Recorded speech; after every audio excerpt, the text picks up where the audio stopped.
The big news in the NFL recently is the Trevor Lawrence signing. And what are these other quarterbacks going to do? Mainly Jordan Love, Dak Prescott, Tua Tagovailoa. Where are they going to sign?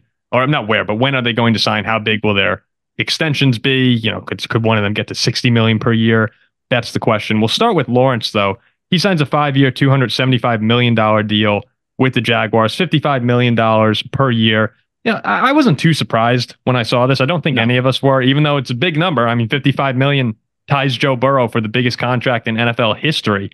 So you're giving Trevor Lawrence, who has been inconsistent throughout his career, a lot of money. And there are going to be people, there's that camp that goes, geez, one playoff win, a game you were down 27 points. Amazing comeback, but still, Trevor Lawrence threw 4 interceptions in that Chargers game. Haven't been back didn't make the playoffs last season, fully collapsed. We have to acknowledge the injuries he had played a part in that. But to give someone $55 million per year, you got to be pretty confident that they're going to be the franchise guy. And where I stand on that is I'm completely with Jacksonville. I know the numbers aren't completely where you want them to be, but overall, when you watch Trevor Lawrence play from I believe it was week 12 of 2022 to week 11 of 2023, he played like a top 10 quarterback in football. His numbers were off the charts. He's someone who can take over games. There's not a lot of quarterbacks who have his ceiling. So I'm completely okay with the $55 million a year. I don't necessarily think it's earned, but I believe in Trevor Lawrence as a quarterback. Oh, it had to be done. I will say. You go first. I want to pump the brakes a little bit on $55 million a year. I know that's the number everyone's reporting. If you look at the full contract value, that's what it comes out to.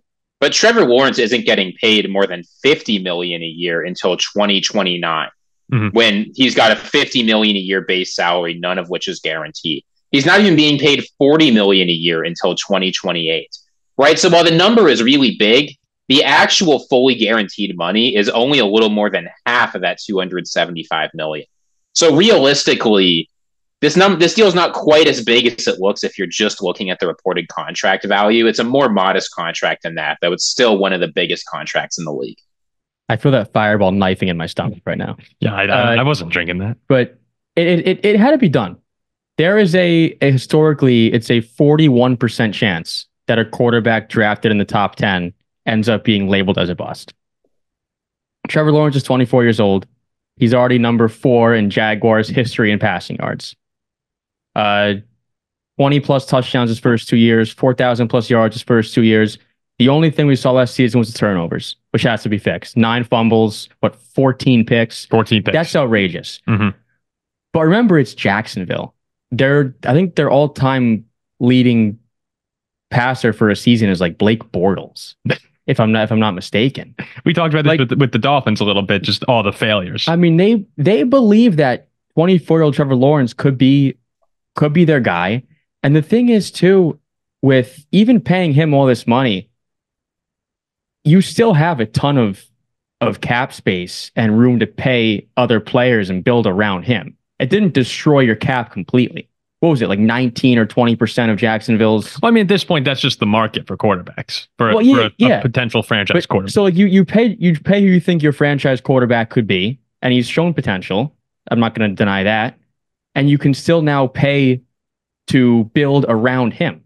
I think it's a move that has to be done, because how often do you believe you have a quarterback who can be your quarterback of the future? Not super often. Yeah, like I do it without blinking. Oh, me too. Yeah, some people seem to be questioning it, and I'm just going, what are we talking about here? No, well, when you look at the advanced numbers, it starts to tell a bit of a different story. Kevin Cole over at Unexpected Points, he has a formula that he uses where he looks at the expected points added from a player or from a quarterback, and then factors in some things they can't control. Things like how much are guys producing after the catch? How much are they dropping? How good is the blocking? And in 2022, no player lost more value to drops than Trevor Lawrence, except Patrick Mahomes. And in 2023, no player had receivers produce less than expected after the catch than Trevor Lawrence. And he found once you adjust out some of these things that aren't in Trevor Lawrence's control, and everyone can admit it's not like Trevor Lawrence has had world beaters around him for most of the year, suddenly his numbers come out a top 5 quarterback. And you look at the historical comps too. You look at people who have produced about as much as Trevor Lawrence and played about as well in him from what PFF says in terms of how players have produced in yards and touchdowns and all of that. he's surrounded by guys who are NFL successes. The case that I see here that makes the most sense to me is Andrew Luck. Struggled a lot with injuries early, had a hard time adjusting the NFL, had some difficulty with coaching. But I think the Jaguars are looking and saying, look, once things got a little bit better around Luck and we gave him some time in the NFL, he improved significantly and followed through on all that potential we saw early on. So I think there's a lot of reason to be optimistic about what Lawrence can do. And as you say, the other option is to let him walk or to just wait as the market keeps ratcheting up. And people seem to forget also that they were 8-3 last year. Like we were on this show, we've said this a few times this offseason. We were on this show talking about them as the 1 seed when they were 8-3. That's what they were competing for.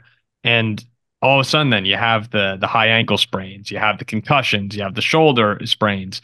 So it started to stockpile up on Lawrence, the injuries, and they went 1-5 down the stretch. Like you could clearly see by him playing, he wasn't the same quarterback he was later in the season. His final 4 starts, he threw 7 picks. Like he just wasn't the Trevor Lawrence that you had earlier in the season. And they played some tougher opponents, yes, but just watching Jacksonville, it wasn't the same. And I thought you brought up a good point though, Jack, about what the Jaguars have had. I went and looked back at their history really in our lifetime has been pretty horrendous. It's Mark Brunell, right? That's the only decent quarterback they've ever had. Yeah, I just looked post David Garrard. Garrard had his moments. Garrard beat us in the playoffs. Fair enough. Yeah, Garrard had his moments, but starting in 2011 after Garrard left, this is wins by season. 5-2, 4-3, 5-3, then the 10-win conference championship season. 5-6-1. Lawrence comes in with Urban Meyer, 3, and the last 2 years, 9-8, 9-8, but 1 division title. And they actually came close to beating Kansas City in the playoffs to go to the conference championship game as well. Yeah, on the road. So when you have that sort of, all of a sudden there is stability at the position when there hasn't been for over a decade, and you've been a laughingstock of the league for, that entire 2010s. Yeah, give the guy the market value. And in a few years, we were just talking about when Stroud and Richardson and those guys come up for deals, who knows what quarterbacks are going to be making in 3 years. I mean, we could sit back here and say last year Lawrence had a bad season, definitely an underwhelming season, especially how he started out. Mm-hmm. But when you look at it, when you throw for over 4,000 yards, when you have your team at 8-3, when you have your team playing meaningful football the entire year for a second year in a row, and you went with over 20 touchdowns, I'd sign up for that being a bad year. Like one would imagine, one could at least hope that the turnovers are limited. And that's really all he has to worry about. I think they're underrated compared going into this season. Like everyone's talking about CJ Stroud and the Texans, but the Jaguars should be able to compete for the AFC South. Yeah, and being Jacksonville, being able to compete and being a team going in every year with aspirations to go to the playoffs and a good quarterback is more than Jacksonville could ask for. Because this has been a pathetic franchise. Looked like you had something to say, Ziggy. I was going to say, yeah, I mean, we're talking a lot about that being Lawrence's bad season, but as you said earlier, Paul, there was the ankle sprain, there was the concussion, there was the knee bruise. He had a shoulder sprain right in that game against the Buccaneers. Like every time, if that is your injured season, as Jack said, if your bad season is 9-8, you started out hot, you were in the division run until the very end. Like that is a lot of NFL teams would be happy with that season, or at least it'd be better than what they had. And you have to see some potential if they can just get decent coaching and decent players around it. Yeah, I saw there were only the concern though is the turnovers is bringing those down. I saw there's been 11 quarterbacks in the history of football who have debuted over their first 3 seasons with more turnovers than Lawrence. He has 60 in his first 3 years, but 3 of those were Warren Moon, Peyton Manning, and who was the other one? It was John Elway. So you had 3 Hall of Famers there. Like, guys turn the ball over. I can't remember who said it on ESPN, maybe, a year ago talking about Josh Allen. He was like, good quarterbacks throw the ball a lot. They're pushing the ball downfield. It happens, or especially earlier in your career. But with the turnovers, you also get, listen to this company here. He's one of 3 quarterbacks, I believe, in the NFL over the past, over the past 2 seasons to throw for 8,000 or more passing yards, 55 or more passing and rushing touchdowns combined over the past 2 years. Can you guys guess the other 3? 2 you should get. One of them I was surprised. Within his first 2 years. Oh, no, over the last 2 seasons, to throw for over 8,000 passing yards and combined for 55 or more rushing and passing touchdowns. 3 quarterbacks. One of them's got to be Josh Allen. Well, I'm sorry. 4 quarterbacks have done it. Lawrence, Josh Allen, yes. Mahomes. Mahomes, yes. So those are 2 we should have gotten, obviously, right? Okay, one more. It's not Lamar. He can't throw. Jared Goff can't run. Who are the other top quarterbacks? Burrow, no, he's been hurt. No, it's not Burrow. It's not Burrow, is it? Not Burrow. Justin Herbert? Nope. It's Jared Goff. Kirk. Oh, it's Jared Goff? Yeah, Jared Goff. Wow. 8,000 or more yards, 55 plus passing. I mean, he's thrown for a ton of touchdowns. Like Detroit, I mean, Goff's been amazing. Wait, wasn't there a rushing number in there, though, too? Combined rushing and passing. What? Yeah. Wow. I mean, he's thrown for most of them. I don't know how many rushing touchdowns Goff has over the past 2 years. He has thrown for a lot, yeah. I mean, that's the thing. That's what I'm saying. It's like over the past 2 years, Jared Goff has been an elite quarterback. Trevor Lawrence has had elite stretches over the past 2. Like when we do our QB rankings, we'll all probably have Trevor Lawrence in the top 10. I'd be surprised. Oh, yeah. If he's not. Ahead of Caleb Williams. I mean, there's a chance. You never know. But this is the thing with that level of this is why the Jaguars had to do the deal now, right? Because as you say, Trevor Lawrence has had top production in the NFL.